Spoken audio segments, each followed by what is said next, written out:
السلام علیکم ابو جی، السلام. کیسے ہیں؟ ٹھیک ہیں؟ ٹھیک.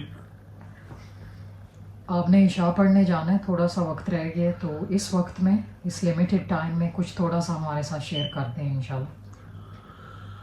میں یہ دیکھتا ہوں کہ علم ہی وہ موضوع ہے جی کہ جس پہ انسان اللہ کے بہت قریب ہو جاتا ہے. سبحان اللہ.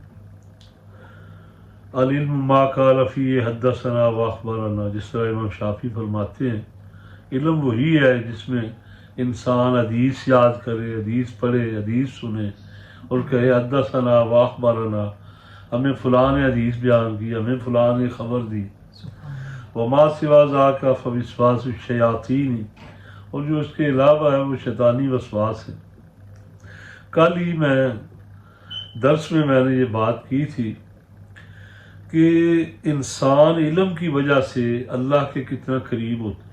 سبحان اللہ. اللہ تعالیٰ نے فرمایا اللہ بھی تعالیٰ نے فرمایا کہ کیا علم والے اور جاہل برابر ہو سکتے ہیں؟ سبحان اللہ. جی بالکل.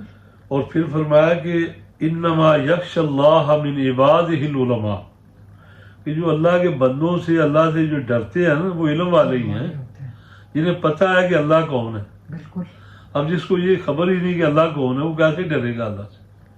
اچھا، اس کی مثال اس بات سے بھی دی جا سکتی ہے نا کہ جیسے گھر میں کوئی سو رہا ہے تو اسے کچھ پتہ نہیں ہے باہر کیا ہو رہا ہے، جی اور باہر جو لوگ ہیں انہیں پتہ ہے کہ اعلان ہوا ہے ابھی بہت بڑا طوفان آ رہا ہے، وہ ایویکویٹ کر جاتے ہیں، وہاں سے موو کر جاتے ہیں. اور وہ جو سوئے ہے وہ جاہل ہے، ظاہر ہے اسے نہیں پتہ باہر کیا ہو رہا ہے، وہ لا علم ہے اس بات سے، تو وہ تو وہیں رہ جائے گا اور وہ ڈوب جائے گا یا برباد تو ہو وہ جائے گا. مجھے کثیر ابن قیاس کی حدیث میں نے کل بھی درس میں بتائی تھی کہ اس میں واضح ہے کہ ایک بندہ مدینہ سے چل کر ابو درداء کے پاس پہنچا دمشق کی مسجد میں، صحیح. اور کہا کہ انی جئتک من مدینۃ الرسول، میں مدینہ سے میں آیا ہوں، لحدیث بلغنی انک تحدثہ عن رسول اللہ صلی اللہ علیہ وسلم، سبحان اللہ.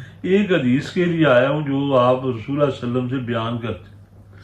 ما جئتک لحاجۃ، کوئی مجھے اور ضرورت نہیں تھی، صرف ایک حدیث کے ایک لیے. حدیث کے لیے انہوں نے اتنا سفر جی. کیا. سبحان اللہ. ابو درداء کہتے ہیں ہم نے حدیث سے سنائی اسے اور کہا کہ بیٹھو.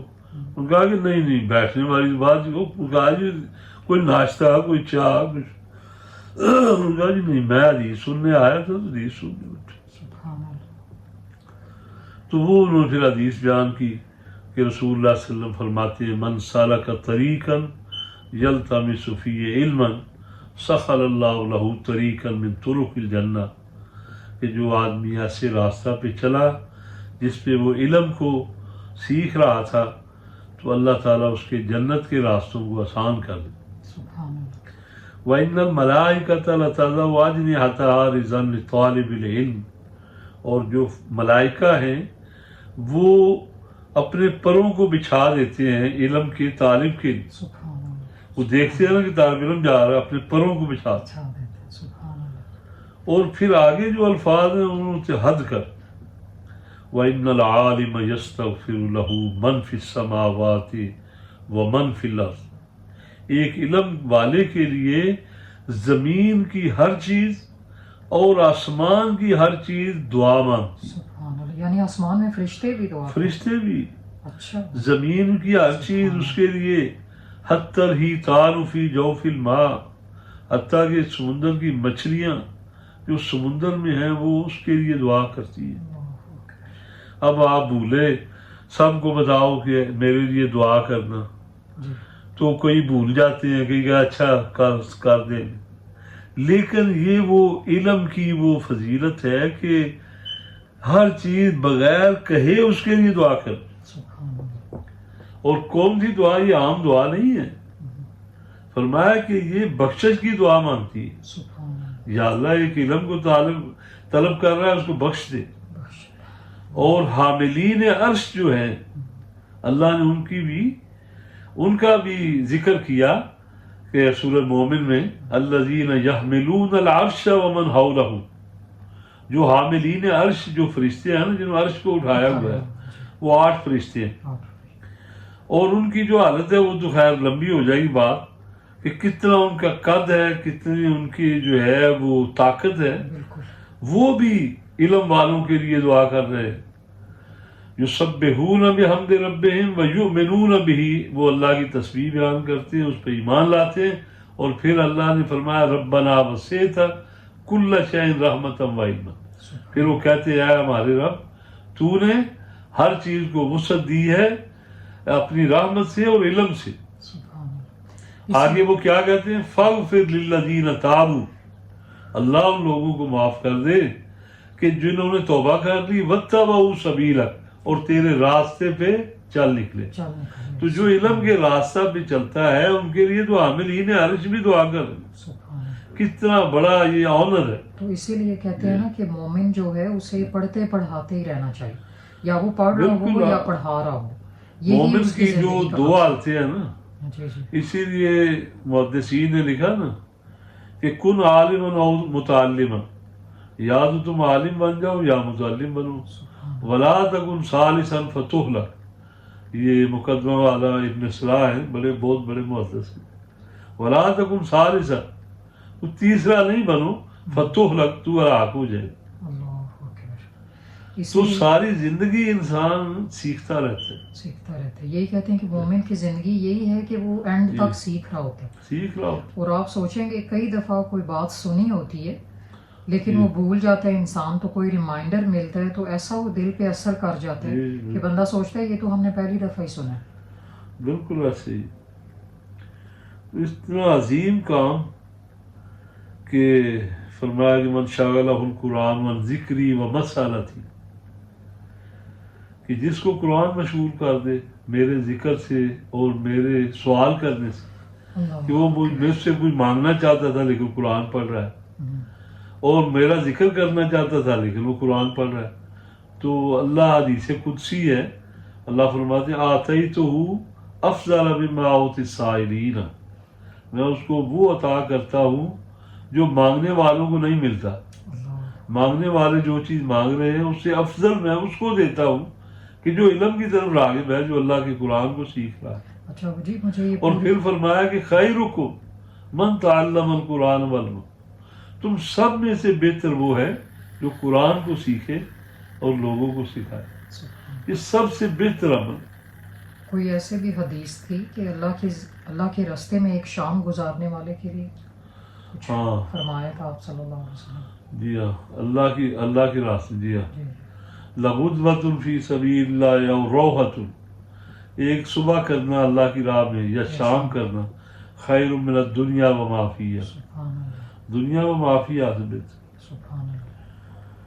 یعنی وہ جو پوری زندگی اللہ تعالیٰ کے راستے میں گزار دیتے ہیں ان کے لیے پھر کتنا بڑا اجر. اور پھر ایک بندہ کہتا ہے مجھے میرے پیر کی دعا ہے، اور وہ پھولا نہیں سمان، کہتا ہے میرے پیچھے جی میرے پیر کا ہاتھ ہے. تو یہ وہ عظیم کام ہے جس کے پیچھے حضور پاک کی دعا ہے.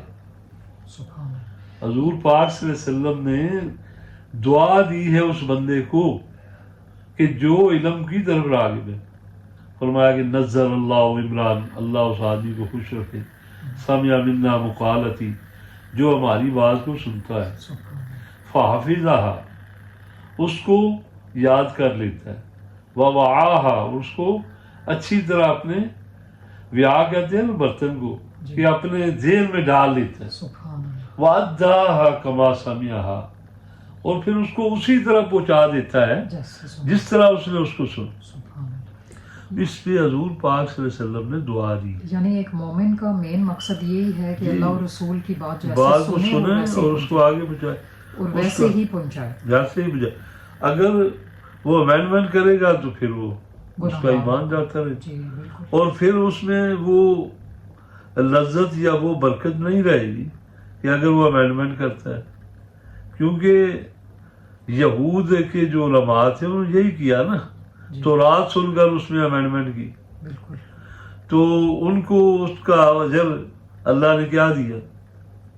فرمایا کہ سماعون للکذب اکالون للسحت، یہ جھوٹ سنانے والے اور حرام کھانے والے. تو یہ تو پھر خیانت ہو گئی نا. اسی لیے فرمایا واداہا کما سمعہا، آج اگر یہ چیز ہو جائے تو فرقہ واریت ختم ہو جائے.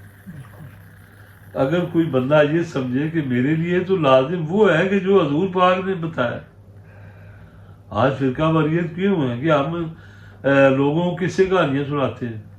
وہ جی فلاں جو ہے نا بڑا پہنچیا ہوا جو ہے نا وہ پہنچی ہوئی سرکار تھی اور اس کے جناب یہ نا اس کی کرامتیں ہیں. وہ اللہ کے بندو یہ بے شک وہ جتنا بھی بن جائے وہ اسلام کے لیے اس کی کیا حیثیت. بالکل اللہ کے نبی سے اونچا تو اللہ کے نبی سے اس کی کیا حیثیت ہے, وہ اونچا تو نہیں ہو سکتا. بالکل. تو اصل میں جو ہماری قوم پیچھے آج رہ گئی ہے اسی وجہ سے کہانی کہ جو ہم نے ہمارا جو تھا فرض وہ ہم نے ادا نہیں کیا. بالکل. کہ حضور پاک کا حکم ہے کہ بلغوا عنی ولو آیہ, ایک آیت بھی تمہیں آتی ہے اس کو آگے پہنچاؤ. اب وہ ہم نے اس کو تو نہیں پہنچایا, باقی قصے کہانیاں وہ لوگوں کو سنا رہے ہیں. تو اس کا نتیجہ کیا ہے؟ نتیجہ یہی ہے کہ جو دین ہے وہ باؤنڈ ہو گیا اور جو قصے کہانیاں وہ عام ہو گئی. بالکل. اور اس کا خمیازہ کون بھگتے گا؟ فرمایا کہ جو کسی کو غلط راستے میں چلائے گا قیامت تک جتنے بندے اس پہ چلیں گے سارا گناہ اس چلانے والے کو. بالکل.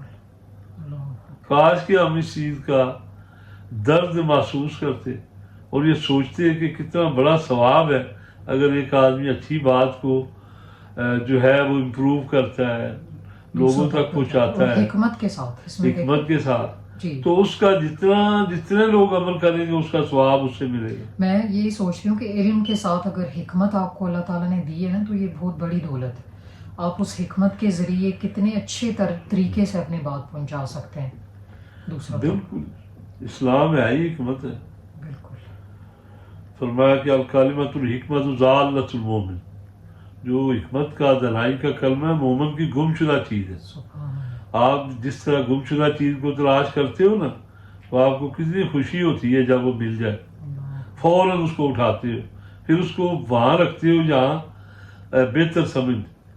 تو یہ حکمت والی جتنی باتیں مومن کی گم شدہ چیز ہے. مطلب یہ حدیث بھی ہے, حدیث ہے نا الکلمۃ الحکمت ضالۃ المومن, حکمت کا کلمہ مومن کی گم شدہ چیز ہے. وآخر دعوانا الحمدللہ رب العالمین. بالکل 5 منٹ رہ گئے.